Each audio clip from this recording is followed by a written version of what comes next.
Auzubillahiminash-shaytanir-rajim. Bismillahir-rahmanir-rahim. Assalamualaikum dear students. I am your physics teacher Shahid Nadeem. आज की video में हम discuss करने जा रहे हैं चैप्टर नंबर 5 के एक्सरसाइज एमसीक्यूज। आज की वीडियो को आपने इस लिहाज से जरा गौर से देखना है कि सिर्फ आपने एमसीक्यूज के आंसर्स ही पिक नहीं करने, बल्कि उन एमसीक्यूज के आंसर्स की जो रीजन है उसको पिक करना है। ठीक है, क्योंकि हम अपनी वीडियो में, जैसे कि पहले चैप्टर्स में भी हम ऐसा करते रहे हैं कि हर एक्सरसाइज के एमसीक्यू को जब भी डिस्कस किया जाता रहा है तो साथ में उसकी रीजन को डिस्कस किया जाता है। ठीक है, रीजन से हमें जो है ना वो एमसीक्यू याद रहते हैं कि इसका आंसर ये है और क्यों है। ठीक है जी, तो इसलिए शुरू करते हैं। फर्स्ट एमसीक्यू को आपकी स्क्रीन पर है। ठीक है, पहला एमसीक्यू क्या है? Earth gravitational force of attraction vanishes at. कहता है अर्थ की जो ग्रेविटेशनल फोर्स ऑफ अट्रैक्शन है ये कहां पे खत्म होती है। ठीक है, तो ऑप्शन है 6400 kilometre, infinity, 42,300 kilometre and 1000 kilometre. तो आंसर इसका ये जो बी है जिसको रेड किया हुआ है, ये आंसर है कि इन्फिनिटी पर खत्म होती है। समझ आ रही बात की? अब इन्फिनिटी क्या होता है? इन्फिनिटी बाज बच्चे ये समझते हैं कि इसको अनडिफाइंड कहते हैं, यानी लामहदूद। समझ आ रही है, जिसकी कोई हद नहीं। इन्फिनिटी से मुराद जो है ना वो ये होता है कि इसकी एक से ज्यादा वैल्यूज हो सकती हैं। ठीक है, लामहदूद नहीं। इन्फिनिटी से मुराद क्या है कि इसकी एक से ज्यादा वैल्यूज हो सकती है। ठीक है, क्योंकि अर्थ के इर्द गिर्द जो ग्रेविटेशनल फील्ड फैली हुई है वो हर जगह से एक जैसी नहीं है, कहीं से ज्यादा है और कहीं से कम है। समझ आ रही बात की? जैसे कि ये पिक में दिखाया हुआ है, इधर देखें, इधर इसकी जो लिमिट है वो कम है, ये बढ़ती जा रही है। इधर इसकी लिमिट जो है वो ज्यादा है। समझ आ रही बात की? ठीक है, तो इसका मतलब ये है कि अर्थ की ग्रेविटेशनल फील्ड के अंदर, अर्थ की जो ग्रेविटेशनल फील्ड है ये कहीं से ज्यादा है और कहीं से कम है। इसकी वैल्यूज एक से ज्यादा है, इस वजह से इसे इन्फिनिटी कहा गया है। ये नहीं कि ये लामहदूद है, इसका पता नहीं लगाया जा सकता। मतलब ये है कि वो डिस्टेंस कहीं से कम है, कहीं से ज्यादा है और फिर वो चेंज होता रहता है। इस लिहाज से जो है ना वो इसको क्या कहा गया है? इन्फिनिटी। यानी इन्फिनिटी से मुराद के उसकी वैल्यू एक से ज्यादा है, कहीं से ज्यादा, कहीं से कम है। समझ आ रही बात की? कोई एक वैल्यू नहीं है। ठीक है, इसके बाद second MCQ, value of G increases with the, हाँ जी, क्या? Decrease in altitude. जी की वैल्यू एल्टीट्यूड के डिक्रीज होने से बढ़ती है। ठीक है, क्या कहा जा रहा है? वैल्यू ऑफ जी इंक्रीजेस, कि जी की वैल्यू बढ़ती है with decrease in altitude, altitude से कम होने से। क्योंकि ये फॉर्मूला हमने पढ़ा है। ठीक है जी, क्या formula? G H is equal to G M E over R plus H का होल स्क्वायर। तो ये फॉर्मूला हमें क्या बताता है कि जी की वैल्यू एल्टीट्यूड के इनवर्सली प्रोपोर्शनल है, एल्टीट्यूड के स्क्वायर के इनवर्सली प्रोपोर्शनल है। यानी ये देखें, अगर एल्टीट्यूड बढ़ जाएगा तो जी की वैल्यू कम हो जाएगी, और अगर एल्टीट्यूड कम हो जाएगा तो जी की वैल्यू ज्यादा हो जाएगी। समझ आ रही बात की? तो ये बाकी ऑप्शंस पर ये डिपेंड नहीं करता, क्योंकि ग्रेविटेशनल एक्सेलरेशन तो मैथ्स पर तो बिल्कुल डिपेंड नहीं करता। समझ आ रही है? और एल्टीट्यूड के इंक्रीज होने से वो इंक्रीज नहीं होता। ठीक है, क्योंकि ऊपर जाने से जब हाइट बढ़ रही होती है तो जी की वैल्यू कम हो रही होती है। ठीक है, तो नन ऑफ द अबव तो तब होता अगर ऊपर वाली तीनों ऑप्शंस गलत होती, लेकिन ये तीसरी ऑप्शन करेक्ट है। क्या? डिक्रीज इन एल्टीट्यूड, कि एल्टीट्यूड में जैसे जैसे कमी आती जाएगी, ऑब्जेक्ट की हाइट कम होती जाएगी।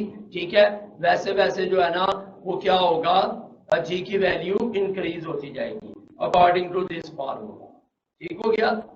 इसके बाद जी number 3, the value of G at a height of 1 earth's radius above the surface of earth is, कहता है अर्थ की सरफेस से एक अर्थ के रेडियस पर, 1 अर्थ रेडियस यानी कितनी हाइट पर, एक अर्थ का रेडियस। क्या मतलब, मतलब ये कि ये देखें, ये अर्थ है, ठीक है, ये अर्थ का सेंटर, अर्थ के सेंटर से अर्थ की बाउंड्री तक, ठीक है, ये अर्थ का रेडियस है। अगर बॉडी अर्थ की सरफेस से उतनी ही हाइट पर गई है जितना कि उसका रेडियस है, ठीक है, अगर ये इसकी हाइट जो है, ये अर्थ की सरफेस से ये वाली हाइट, ये हाइट उतनी है, ठीक है, ये जो h है जितना कि अर्थ का रेडियस है। अगर ऑब्जेक्ट यहां पर है तो ऑब्जेक्ट की हाइट अर्थ के रेडियस के इक्वल है, ठीक है, तो फिर g की वैल्यू क्या होगी, ये d आंसर है इसका, डेल्टा क्या 1/4g।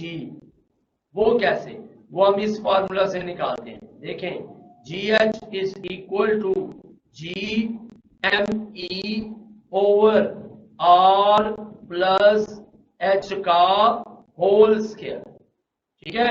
इस फार्मूला से अभी हम ये चीज प्रूव करेंगे कि इस हाइट पर, अर्थ के 1 अर्थ रेडियस की हाइट पर, ठीक है, जी की वैल्यू, अर्थ पर जी की वैल्यू का 1/4 रह जाती है। वो कैसे, देखें, हाइट हमें कितनी दी हुई है, r, तो आप इस फार्मूला में हाइट की वैल्यू r पुट करें तो क्या हो जाएगा, GH is equal to GME over R plus height की जगह क्या पुट करना, r, क्योंकि हाइट कितनी है 1 अर्थ रेडियस, तो हाइट की जगह r पुट करना।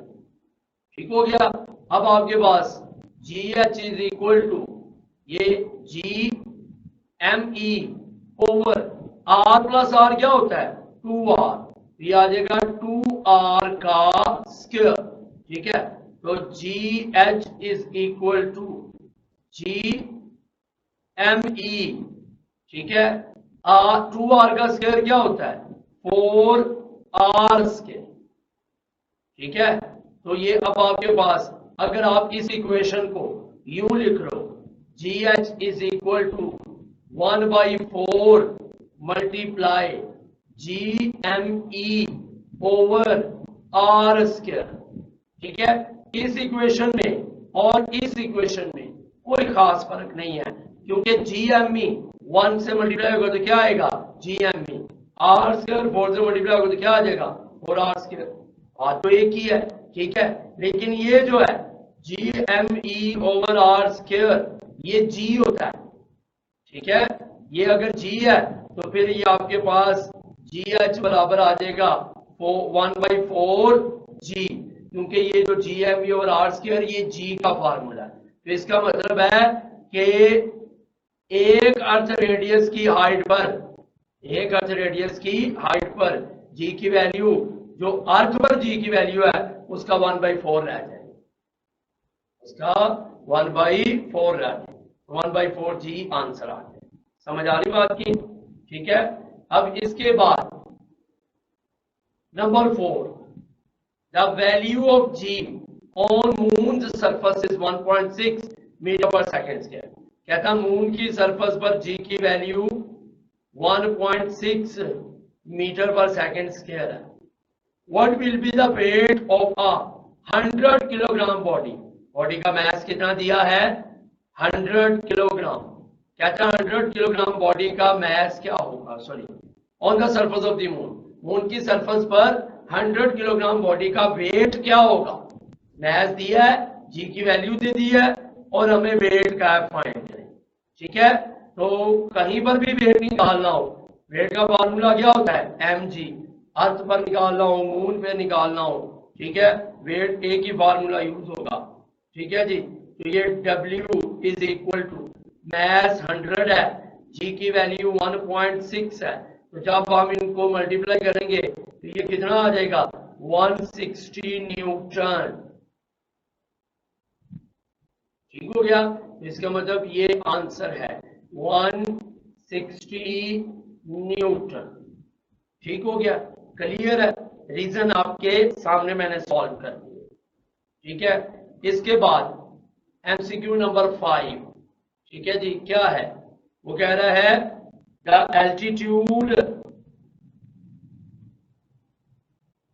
altitude of geostationary orbits in which communication satellites are launched is। ठीक है, कहता है कि वो जियो स्टेशनरी ऑर्बिट की वो हाइट जिसमें जो है वो कम्युनिकेशन सैटेलाइट्स को लॉन्च किया जाता है, वो हाइट कितनी होती है? वो हाइट होती है 42,300 किलोमीटर। ठीक है, ये समझ आ रही बात की? ये जियो स्टेशनरी ऑर्बिट है और ये माइल्स में 22,300 माइल्स बनता है। माइल्स बड़े होते हैं किलोमीटर से, ठीक है, या 36,000 किलोमीटर। ठीक है, तो अप्रोक्सीमेटली वो कितना बनता है? 42,300 किलोमीटर। समझ आ रही बात की? ये जियो स्टेशनरी ऑर्बिट, और जियो स्टेशनरी ऑर्बिट क्या होता है ये आपको बताया गया था कि ये वो ऑर्बिट होता है जिस ऑर्बिट में कम्युनिकेशन सैटेलाइट की स्पीड अर्थ के लिहाज से 0 रहती है और अर्थ से देखने पर वो हमें सैटेलाइट जो है वो रेस्ट में नजर आता है। ठीक है, उसको जियो स्टेशनरी ऑर्बिट कहते हैं। क्लियर है? तो ये उसकी हाइट है। ठीक है जी, number 6 and the last one, the orbital speed of a low orbit satellite is. कहता जो लो ऑर्बिट है, लो ऑर्बिट मीन, ठीक है, कौन सा?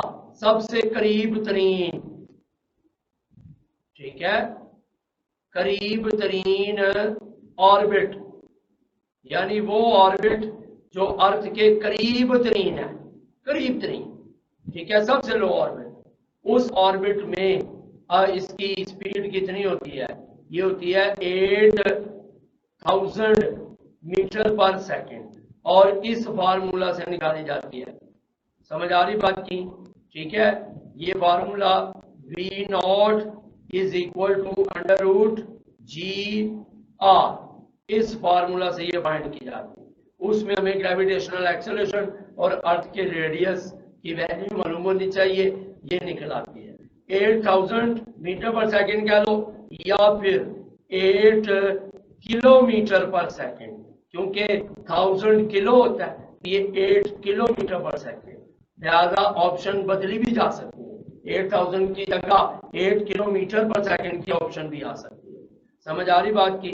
तो इस लिहाज से आप लोग देख लीजिएगा। ठीक है, तो ये थे चैप्टर नंबर 5 के एमसीक्यूज, इनके आंसर्स विद देयर रीजंस। ठीक है, उम्मीद है आपको समझ आए होंगे। अब मिलेंगे हम नेक्स्ट वीडियो में नेक्स्ट लेक्चर के साथ।